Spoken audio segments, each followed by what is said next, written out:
Welcome to the Cities at Tufts colloquium.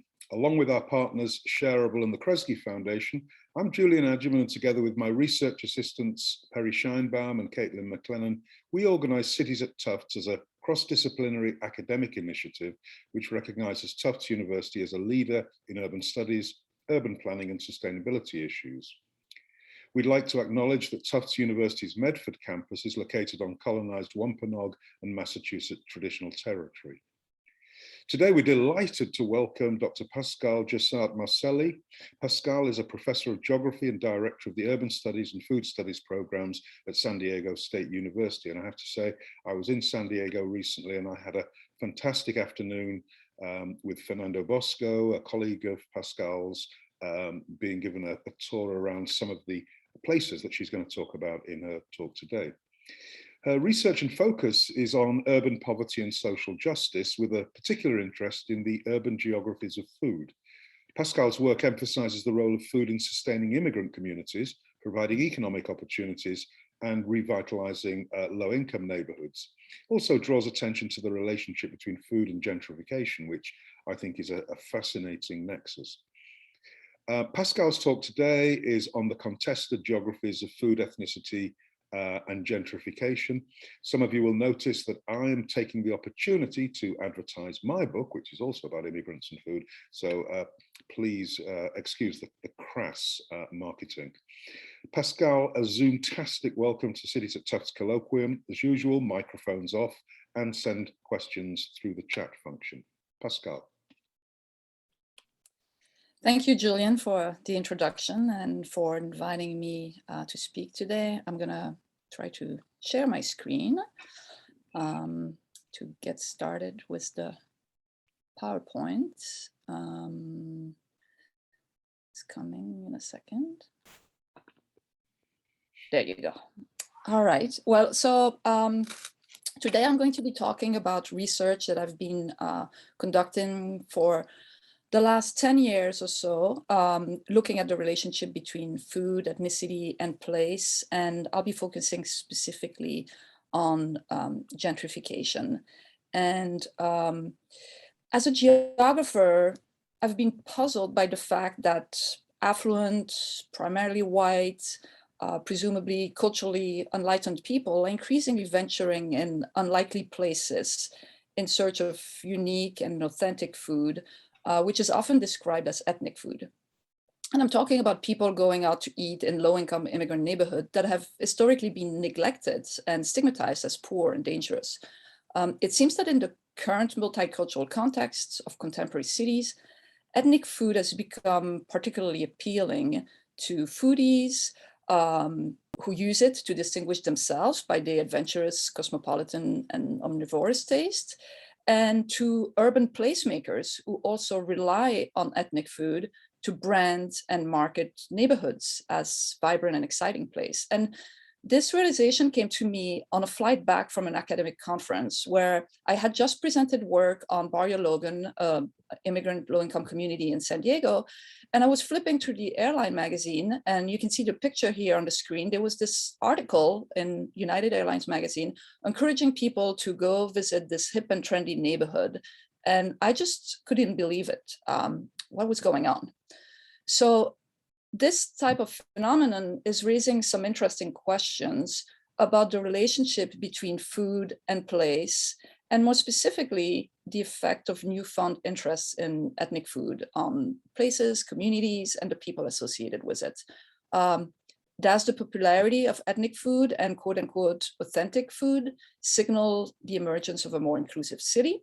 Does it benefit immigrants and people of color who presumably know how to prepare these dishes like tacos, ramen, banh mi, pupusas, etc.?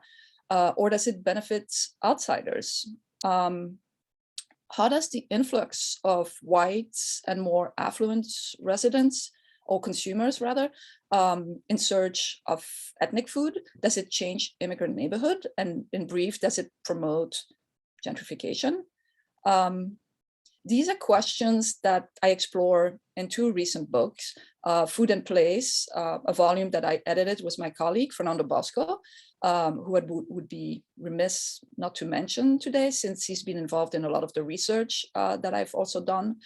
And my new book that's just coming out next week, I believe, The $16 Taco, and it's based on my research in San Diego, which is what I'm really excited to present today.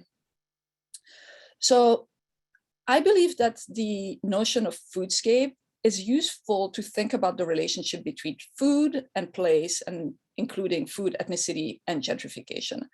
So in my book, The $16 Taco, I document the foodscapes of immigrant neighborhoods like Barrio Logan.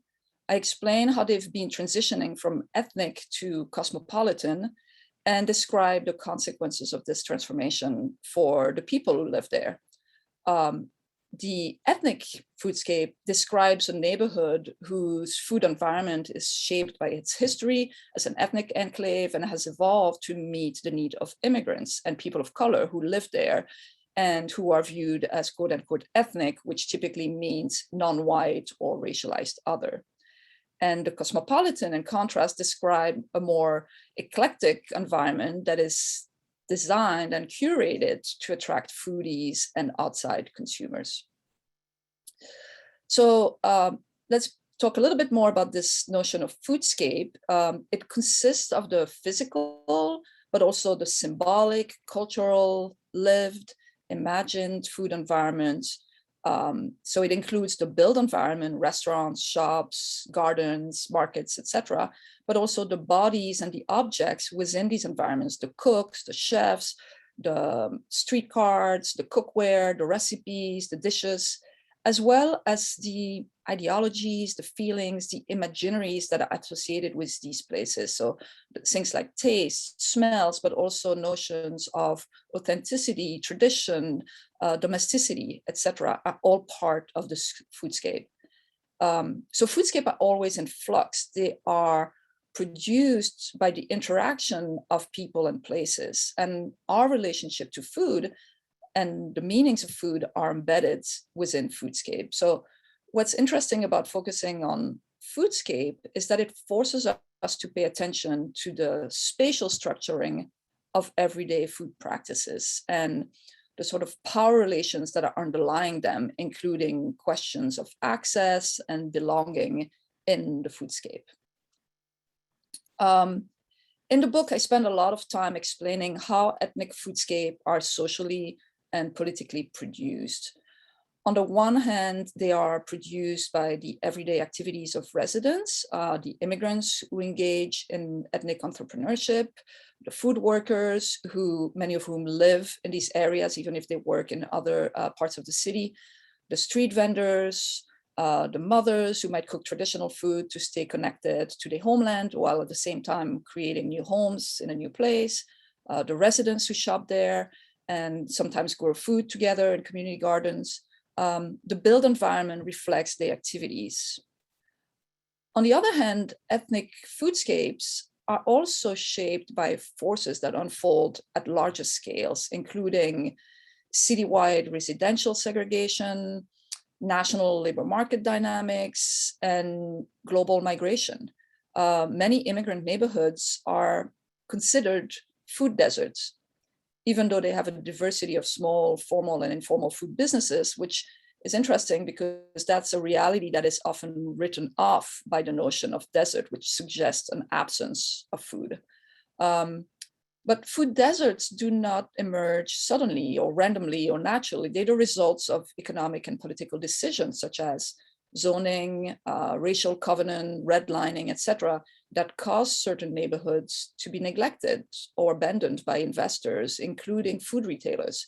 So because these decisions are often based on race, I prefer to use the term food apartheid, which emphasizes how food insecurity or food deserts are racially, politically, and spatially produced. So ethnic foodscape emerge from this tension between these internal and external factors. Residents adapt, contest, resist these systemic forces through their everyday practices. using survival strategies, self-reliance strategies to reclaim the foodscape to meet the most immediate need, which include feeding the families and earning an income. So my research focuses on 3 of the most ethnically diverse neighborhoods in San Diego. All are close to downtown and considered inner ring suburbs, and all are have a very significant non-white and immigrant population, as you can see on this map. I'd like to give you a little bit of background on these 3 neighborhoods, but I also don't want to get too carried away and give you too much information here. But as you can see from the table at the bottom of the slide, which is from the most recent census data, all 3 neighborhoods have much higher rates of poverty, lower income, higher proportion of non-white residents and immigrants than the county overall. Barrio Logan was established as a Mexican and eventually Mexican-American community in the mid-1800s. During the past century, it has suffered a lot from railroad and freeway constructions that have dissected the neighborhood, expansion of industrial land use that has caused a lot of pollution. It is also known as one of the birthplaces of the Chicano movement because of protests that took place in the area in the 1970s when the Coronado Bridge was being built, and the community protested this construction and took over the space at the bottom of the bridge and painted a lot of murals that are now actually historically recognized. So it's a very politically engaged community, but it's also been damaged by decades of environmental injustice. City Heights was established in the early 1900s as a primarily white middle-class suburb with a strong commercial district and many single-family homes. But the suburban expansion of the 1960s and the opening of several malls and shopping centers led to its rapid decline. And in the 1970s, it also got cut off by 2 main freeways that led to the destruction of a lot of homes. And then zoning regulations changed, and everything got rezoned for multifamilies. And so it became a low-income area. And in the 1970s, it also became a hub for refugee resettlement, starting with Vietnamese refugees. But then over the years, different waves of refugees resettled in the area, including Vietnamese, well, starting with Vietnamese, but then Cambodians, Sudanese, Somalian, Bhutanese, Iraqi, Syrians, now more recently, which has turned the area into one of the most diverse in Southern California. And then Southeastern San Diego is another interesting neighborhood because it's been the heart of the Black community in San Diego. Black families moved in the area beginning in the 1930s when they could not rent or buy anywhere else in the city because of racist practices. Around World War II, the neighborhood expanded east, partly because of suburban development and housing to house the growing military. So it became home to many Latinos and Filipino families during that time, but it's always been a relatively middle to lower income area. And it's sort of struggled with defining its sense of place. And as San Diego's primary Black community, it's also suffered immensely from racist policies. So now you get a little bit of a sense of the 3 areas that I'm going to be talking about. These areas, despite their different histories, are all considered food deserts according to the USDA definition, which has to do with access to supermarkets. So you can see that on the map, that the food desert areas sort of overlap with the 3 neighborhoods. And this is not an accident. Look at how closely the geographic distribution of food desert follows the pattern of redlining, which is how the Homeowner Lending Corporation designated areas as hazardous or declining in 1936 for San Diego, and basically slowing down, if not stopping, any sort of lending activity in these areas. And recall how these patterns here also kind of match the distribution of non-white people in the city that I showed a couple of slides ago. These designations as hazardous, along with racial covenant, zoning of land use, public investments or lack thereof, racially biased media reports, neighborhood stigmatization, have all contributed to a lack of investment in these communities. And this is why we can use the term food apartheid, because these policies and these ideologies have limited access to food for residents in these areas that are mostly people of color, while people in suburban areas have historically benefit from all sorts of advantages, including transportation infrastructure, subsidized mortgages, new schools, commercial development like grocery stores, environmental protection, etc. Over time, the retail foodscape has evolved. It's interesting to look at how food apartheid is a historical process that happens over time. So in 1925, all three neighborhoods, especially Barrio Logan and City Heights, had a rich retail sector with many grocery stores above which owners lived. So most of it was centralized in downtown and in these inner ring suburbs. In the 1960s, however, suburbanization and white flight led to many small shops closing and being replaced by the first suburban supermarkets. And while Southeastern gained a few shops because of suburbanization, more urbanized areas lost them. So we start seeing a shift in the retail density away from the core into suburban areas. And today, after decades of neglect, all three neighborhoods have very low retail density. For almost a decade, there were no supermarkets in either of the three communities. So the few dots that you see are mostly grocery store. Both City Heights and Barrio Logan just got a new supermarket as a result of large tax break. So what these decades of neglect and divestment have produced is a landscape that's ready to be gentrified because it is viewed as needing outside intervention, and the real estate has been so devalued that it is relatively cheaper than elsewhere in the city. Under these conditions, residents of Barrio Logan, City Heights, Southeastern San Diego, and many similar neighborhoods around the country have had to devise strategies to feed themselves and their families. So in all three neighborhoods, ethnic entrepreneurship plays a critical role in providing business owners with jobs and incomes, and residents with a source of culturally appropriate food. I have a whole chapter in the book that deals with work in the food economy and some of the challenges that food workers face in general, including the fact that, ironically, they work in the most insecure industry, food insecure industry. Ethnic entrepreneurship rarely exemplifies the American dream. Many survive by relying on unpaid labor of family members, friends, by engaging in self-exploitation, by blending personal and business finance, borrowing on credit cards or from friends, sometimes at high interest rates. In fact, many ethnic businesses are informal, hiring people under the table, operating without proper permits. Some residents have also engaged in alternative and community-based food activities, including community gardens, which are quite popular in all three areas. Yet these things that serve residents are also the very things that are beginning to attract foodies and gentrifiers because they're viewed as democratic, exotic, and perhaps more importantly, authentic. So how do we go from an ethnic foodscape to a cosmopolitan foodscape? The cosmopolitan foodscape is produced.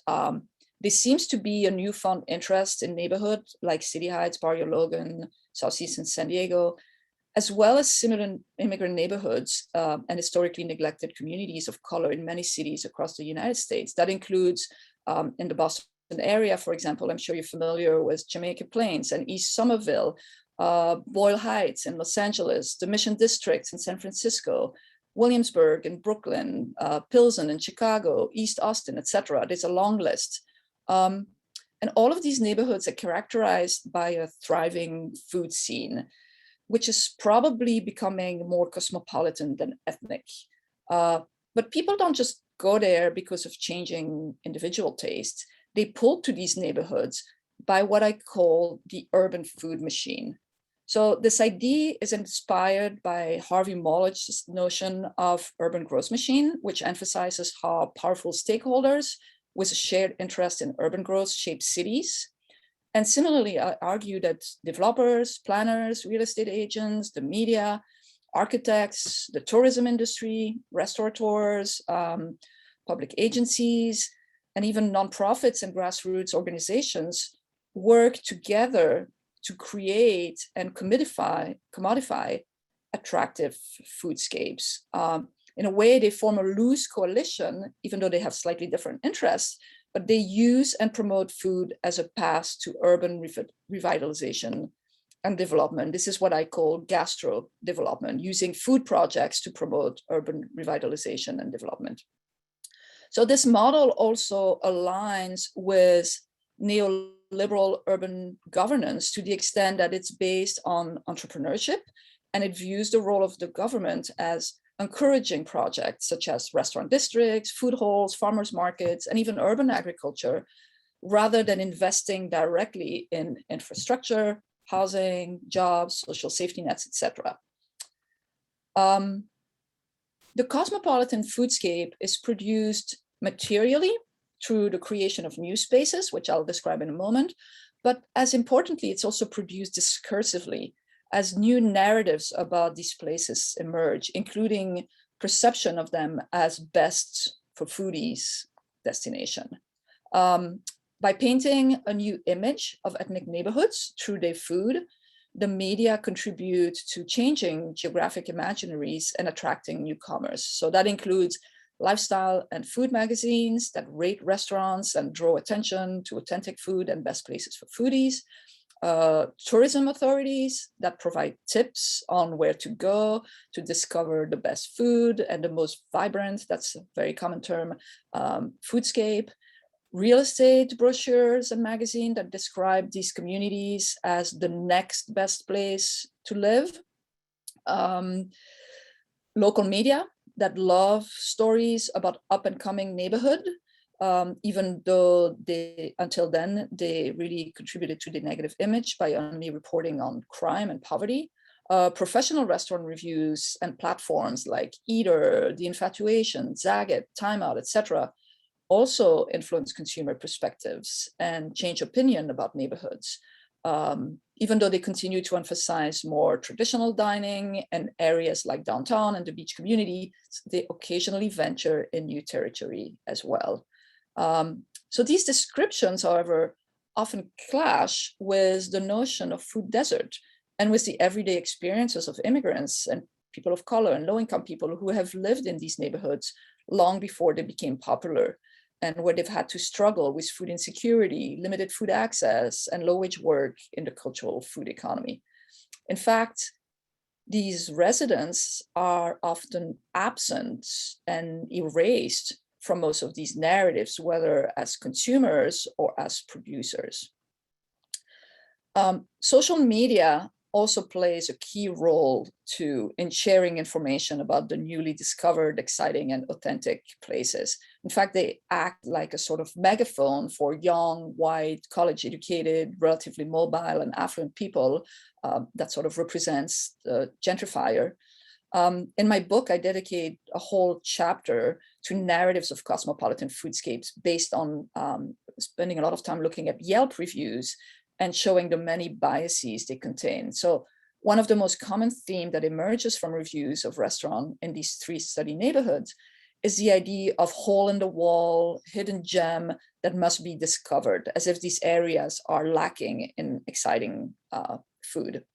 Reviews also use negative terms like dumb, sketchy, unsafe, the outside might make you hesitate, but they often tell readers, ignore your fears and give this restaurant a chance because it's all worth it. In fact, it seems like the sketchiness in some way is part of the appeal. It allows consumers to distinguish themselves by their adventurous, democratic, open-minded, and enlightened taste, suggesting that taste is actually socially constructed. A lot of reviewers signal the superior knowledge by hinting at previous experience or travels or using fancy terms that make them look like professional review. Another key term in these reviews, a word that pops up all the time, is the notion of authenticity. But authenticity very often implies an outsider's perspective on what is original. Such a perspective is often based on aesthetics and superficial things like decor, music, service, the use of particular ingredient that match people's imagined notions of what Mexican, Vietnamese, or Ethiopian food supposedly tastes like in the homeland. And in that context, new and renovated places that hit on the right symbols and adopt the right aesthetic can sometimes be perceived as more authentic than the old ethnic restaurant that seemed to lack character and personality to some reviewers. So here's a map that shows the location of highly rated ethnic restaurants on Yelp. It shows a relatively high concentration in City Heights, which is home to several of the top 50 ethnic restaurants. And it's also the most ethnically diverse neighborhood of the three that I'm studying. And it seems like these are the kind of communities where people expect these restaurants to succeed. They are also ethnic restaurants in other parts of San Diego, of course. This map is quite different. It shows the location of quote unquote best restaurants according to professional guides like Zagat, Time Out, The Eater, etc. And the vast majority are still concentrated downtown and in coastal cities like La Jolla, Pacific Beach, Point Loma. But interestingly, Barrio Logan is beginning to get some attention in the very western tip of southeastern San Diego, but very few places are noted in City Heights and almost none in southeastern. And in fact, Barrio Logan is the most gentrified area of the three. Along this discursive change in how people perceive and describe City Heights, Barrio Logan and southeastern San Diego, they've been material changes in the foodscape. And some have been created by residents who've invested in the area and sought to beautify their communities and make a living there. But many have also been undertaken by private investors from outside of the community. A lot of public-private partnerships and nonprofits as well, whose activities often reflect the visions of white investors, philanthropists, and volunteers. These before and after pictures show the impact of a storefront initiative meant to help local businesses in City Heights. And so African Caribbean markets received a storefront lift with the help of 65 volunteers who painted the exterior and interior of the store, built benches, hung new greeneries over just one weekend. And the aesthetic of the store have changed dramatically as a result of that. Another example is the International Marketplace, known as Fair at 44, sorry. It was spearheaded by the City Heights Community Development Corporation, CDC, on a vacant lot where food vendors and food trucks now gather in semi-permanent stalls to sell things like pupusas, lechon, which is roasted pig, single source, cold brewed coffee, cupcakes, tamarind raspado, that's crushed ice, and other delicacies to serve a diverse crowd that's increasingly white. So that there's some residents, but there's mostly curious visitors inhabiting those spaces. The neighborhood associations, including businesses, improvement districts, or bids that rely on special property tax assessment, and then community development corporations that receive public fundings, have been relying heavily on food and sometimes art and music to draw attention to these neighborhoods, emphasizing the cosmopolitan character and the quote unquote rich and vibrant culture that ought to be discovered. What is interesting about these events and these spaces is that they seem to celebrate the heritage of the community without really including the people they claim to celebrate most of the time. In fact, the absence or erasure of people of color is noticeable in the struggles of informal street vendor. At the same time as food trucks gatherings and street fairs are being promoted, street vendors are also being criminalized via intensification of permit enforcement. One could say that the aesthetic of street vending is being appropriated by these new projects by established and more successful businesses that serve a primarily white clientele.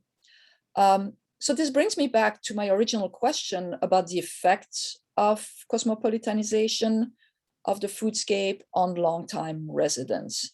The urban geographer Alvin Wiley in 2015 described gentrification as the upper class transformation of urban space, which results in more powerful groups coming to dominate any urban places of encounter. I like this description because it allows for multiple forms of displacement and emphasizes the city as a place of encounter, a place that is negotiated by its many users as they interact with each other. More than 30 years ago, Marcuse argued that there are multiple forms of gentrification-induced displacement. He emphasized direct displacement when people are physically pushed out through neighborhoods cleansing and housing eviction.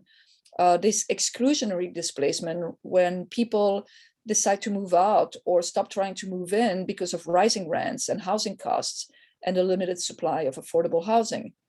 There's also indirect pressures linked to the destruction of spaces of social reproduction and the erosion of everyday life. To these, we could also add symbolic displacement that results from the appropriation of space and the erasure or devaluation of undesirable histories, people, and culture in favor of new narratives. What I've observed in my research is that although direct displacement is rare, all other forms of displacement are occurring. And some businesses are able to capitalize on the popularity of ethnic food and the arrival of higher income visitors and residents in the neighborhood, especially if they benefit from an influx of outside capital and expertise. But the majority of long-term residents are struggling in this new foodscape. This map shows recent gentrification in San Diego. And while the early stages of gentrification focused on downtown and Little Italy, these areas are now considered ineligible to gentrify because they already have high income and high housing costs. Since then, it's spread east towards the three areas that I've been discussing. In these, many census tracts are still considered eligible to gentrify and probably will gentrify in the coming year, but there's also a lot of tracts that have gentrified recently. And the most recently gentrified areas are those where ethnic restaurants, including newer establishments and food places with a more cosmopolitan aesthetic, are now attracting foodies and affluent consumers who may not necessarily move there, but they're making claim to urban space and they're drawing attention to it. We cannot understand displacement without paying attention to racial dynamics, including the notion of whiteness. Whiteness is not the absence of Black and brown bodies in a space, but the sense that spaces have been created for the enjoyment of white people who are seen as the norm, you average consumers. And indeed, many of the new food spaces that have been created in Barrio Logan and City Heights recently, and to a lesser extent in Southeastern San Diego, appeal to white folks. Immigrant and longtime residents whom I interviewed tell me that they don't feel welcome, they cannot afford anything, and they don't even recognize most of the food that is being described as authentic. Many also complain of appropriation and seem to long for the old neighborhood, even if it had a lot of problems and it was not perfect. In many ways, food gentrification is reproducing food apartheid in a more insidious way. It may no longer be a food desert, but under the disguise of diversity, cosmopolitanism, and even food justice, low-income people and people of color are once again getting the short end of the stick by being excluded from improvements to the neighborhood foodscape that end up a lot of time dismantling the spaces and practices on which they have relied for survival. So how do we address these? I've thought a lot about this, and unfortunately, I cannot claim to have the answer to this question, but I think it lies in combining solid housing and economic policies with food sovereignty, resisting gentrification and making sure people have access to affordable housing so that they have the right to stay put in their neighborhood, making sure that work in the food economy generates decent pay, including protection for street vendors, support for ethnic entrepreneurs, living wage for restaurant and food store employees is important as well. Upholding food sovereignty, promoting food sovereignty, which emphasizes the need for people to control their food system, including what and how food is produced and for whom, is also critical. So ultimately, this has to do with power and ownership. People have to be supported in their efforts to improve their neighborhood and should be given opportunity to own the equity they have built to their hard work. I'm hopeful that arrangements like community trusts will become more common and ensure that the benefits of revitalization stay within the community. Initiatives to transfer land to communities as form of reparation for the wrongs done to people of color in the name of renewal are also promising and beginning to appear in a few cities. But if all we do is encourage private investors through branding initiatives, we might end up with a very exciting foodscape for some, but we will not be addressing the root causes of urban poverty and inequality, and will not be able to stop displacement and gentrification. So I'll end with this. Thank you, and I look forward to your questions.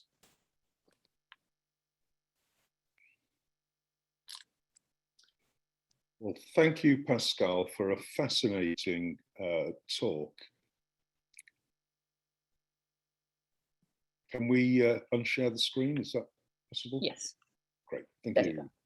Okay, we have some great questions. I love these concepts: gastro development, urban food machine. And on the gastro development, Jessica Brennan, one of the UEP students, an alum now, said, "Thank you for naming this concept. Would you be able to give examples of what public food system planners who want to promote equitable and healthful community food systems can do to avoid gastro development, which drives the urban growth machine?" Mm-hmm.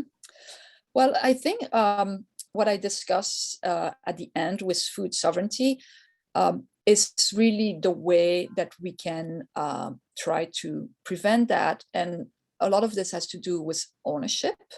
For example, I'm working with a group in Southeastern San Diego that's trying to create what they call the Good Food District. And what has happened is that emerged out of an eviction from the community garden, where they eventually pulled resources together to buy the land from the city and make it their own. And now the land is about to be owned in a community trust, and they will be able to create this good food district, which might, attract people from the outside. And one would hope that it does to some extent to generate revenue. But the important aspect of it is that the revenue that it generates will stay mostly within the community because the community owns the space. And so it's not that improvement in the food environments are bad things. They're very important and valuable, but it's about who owns the benefits and who has a say in how this unfolds. Because if the spaces that are created are so expensive and so cosmopolitan and fancy that people don't recognize the food, they will not even use these space. They will not go there. They would not shop there, and they won't feel like they belong. They won't feel like it's their space. So they need to be involved in the production of it, and they need to have a share in the profit or the revenue, the benefits from it. Great, thanks, Pascale. And another question from Jessica: in your data, what metrics do you use to distinguish gentrified from eligible for gentrification? Okay, so the way we looked at that, eligible for gentrification, we basically have to remember how we did that, but we looked at neighborhoods that were in the bottom tier in terms of housing costs, rents, and there was another variable that we looked at. But so the neighborhoods that have low housing costs, and then when the change in the housing cost, when the change in the college educated population and the change in the white population was all on the positive, then we define those as gentrified. And then the other neighborhoods were in the upper tiers of income and property values, so they were already considered too affluent to gentrify. So these are the kind of four categories that we have. And among the more affluent, we distinguish between middle class, middle income, and then the upper income. Great, thanks. A question from Johnny Shively. How are food entrepreneurs and residents of these neighborhoods responding to this cycle of food apartheid, gentrification and displacement? Are there community-led visions and demands for how to transform this system? So it's interesting that there are different responses in different communities. And there's some areas where, for example, in City Heights, there's a large philanthropic sector, and a lot of this philanthropy has to do with refugee resettlement, and they've promoted this entrepreneurship model. So they've tried to support entrepreneurs, but entrepreneurs are kind of on a treadmill trying to catch up because they're not getting as much funding. So they're being told, like, you should be an entrepreneur, that's the American dream, that's the way you're going to succeed, but they're struggling. In places like Barrio Logan, there's actually a lot more anti-gentrification and progressive politics that are trying to fight that. And there's been pretty harsh and strong community responses to investors in the community. There's a woman who a couple of years ago wanted to create a smoothie place, and she created a very offensive video to try to fundraise. The residents were livid. It was perceived as very actually racist, and they kind of rallied against that, and they prevented that space from being open, because Barrio Logan has a lot of vendors who sell fruit cups and fruit juices and all kinds of things that are more in kind of the Mexican tradition, but it's not like Barrio Logan doesn't have healthy food. And that woman claimed that she would bring healthy food to the neighborhood. So there's places where people are really resisting it. And there's places like Southeastern where they're working together with the residents to try to create something that reflects the desires of local entrepreneurs. They're trying to support local entrepreneurs. So a lot of it has to do with the kind of social and cultural and political context of these three neighborhoods that are very similar and very close to each other, but in some ways also different. Thanks, Pascale. Emily Wood is asking, she's wondering what the effects of COVID had on restaurants in the areas that were considered eligible to be gentrified. Did affluent white people stay in their own neighborhoods for takeout food, for instance? Mm-hmm. That's a very good question. And that's something that I'm not 100% sure yet. I'm actually kind of looking at some of these, but I do believe that many of the restaurants, some of them closed and struggled, but there's many of the restaurants that sort of reinvented themselves into takeout places. And because, interestingly, ethnic food is also known as the takeout food for many people, those places have done quite well because they're still very close to other neighborhoods. And so people would go, either order takeout to be delivered, or they would even drive there to pick it up. And that wasn't too much of the stretch. I think at the beginning, people were concerned, especially because there's a lot of negative stigma sometimes attached to ethnic food as potentially unsafe and dirty and all that, which you see in the Yelp reviews in general. But over time, people relaxed a little bit, especially in the spring and summer. And these businesses sort of reinvented themselves as takeout places quite successfully. Great, thanks. A question from Nicole Katsos. I feel like I understand other cultures best through enjoying and sharing food. You mentioned policies and high-level solutions, but I'm curious how, as a white eater, individual consumer, how can I partake in food without advancing some of these practices of settler colonialism? Mm-hmm. Yeah, this is a big challenge because I never define myself as a foodie, but I'm pretty sure I might be one.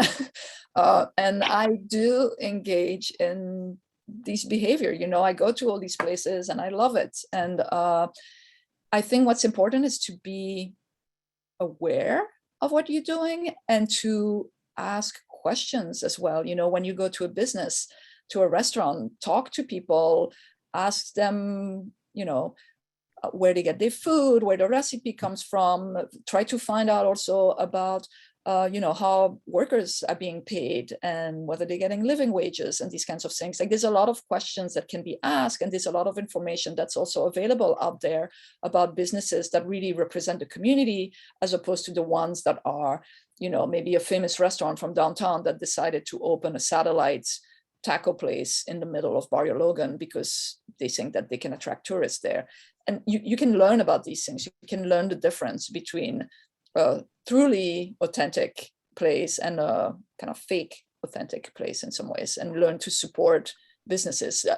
I definitely don't mean to say don't patronize these restaurants anymore. That would be a disaster. But go there with a different perspective, thinking about some of these issues. Related question from the Brown House Watch Party. How can the individual eater responsibly support food entrepreneurs without driving gentrification? Is this a thing that can be solved through individual action or not really? Well, I think it's a little bit we can do, and I just described that in answering the previous question, but I do think that it definitely requires systemic change. And a lot of that is, gentrification happens through food and through all kinds of things that promote it, but ultimately it's also about housing, right? And it's about the ability to staying in a neighborhood. And it's not just housing, it's also businesses. And unless we have housing policies, unless we have support for local businesses and so on, it's going to be very difficult to fight gentrification. We really need serious policies to fight it and to support housing and better work policy, better, those kinds of policies are really important. Great, thanks, Pascale. A question from Valeria. You've talked a lot about the negatives of foodies discovering ethnic foodscapes. I think of food as a mode of communication that has power to expose people to different cultures. Thus, I was wondering, has this mixing of people through food in these San Diego neighborhoods had any positive outcomes in the communities? That's a great question. And it is, because my work has focused so much on the impact on gentrification, I feel like sometimes it's a little bit of a downer and it's very negative. And I do agree that food is a means of communication, and that people actually learn about other communities and other cultures that way. And City Heights for that is a perfect example. There's a lot of people in San Diego who don't even know that City Heights exists until they hear about a restaurant, and then they go there and they realize, like, oh my God, this community has such a strong history as a refugee resettlement place, and it's so interesting, and all these people. And so people learn through food for sure. I think what's important is what we learn and how we learn.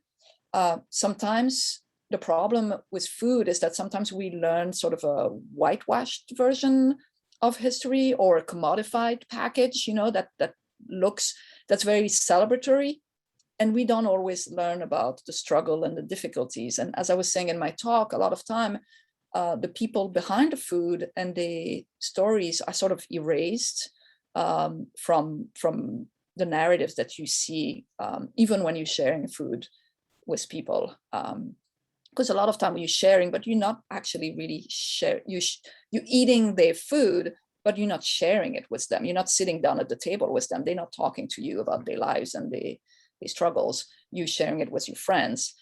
So it's about how it's being shared. But for sure, it can definitely play a very positive role as well. Thanks, Pascale. Question from Joshua Dickens. It's a bit of a long one. Has the fragilities of ethnic foodscapes been considered? Specifically, how these deprived communities will survive when and if there is no desire for the exotic or cultural foods? This information seems to highlight human nature how human nature follows the wave or joins bandwagons.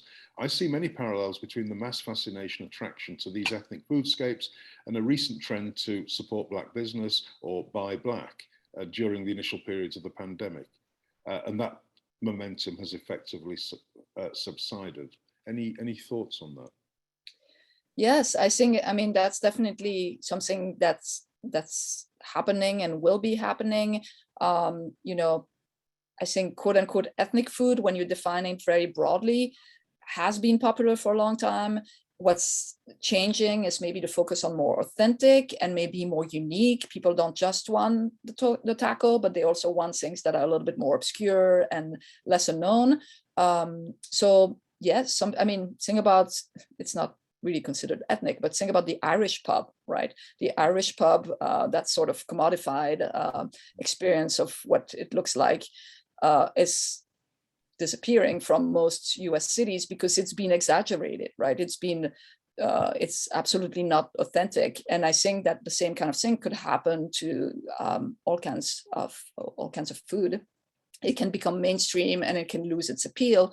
And that's the thing with gentrification, is that it's constantly evolving and it's constantly leaving people behind, including artists and things like that. You know, when you look at early phases of gentrification that had to do with loft living and artists, those things that were popular in the 1990s are no longer considered trendy.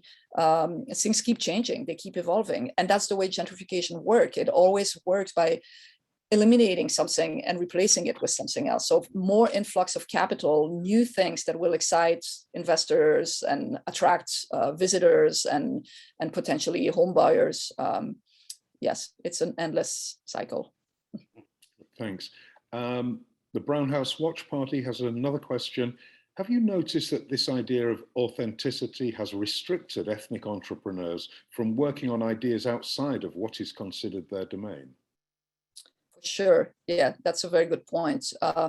In fact, what consumers like myself might be expecting is a very narrowly defined view of what ethnic food might be. And if I go somewhere and it doesn't match that, that might be a great experience, but it might also be like, oh, that wasn't really authentic. And so entrepreneurs are kind of boxed into this notion of ethnic authenticity, where they expect it to cook a certain way and they can't really venture elsewhere. And in fact, when you look at the reviews, the Yelp reviews in a place like City Heights, it's only ethnic restaurants that are highly reviewed. They never highly rate other restaurants, as if you wanted Italian food, for example, or French food or Japanese, which oddly is not considered ethnic anymore, you would go elsewhere. You'd go downtown, you go to La Jolla. You would only go to City Heights if you wanted, say, Ethiopian or Vietnamese food.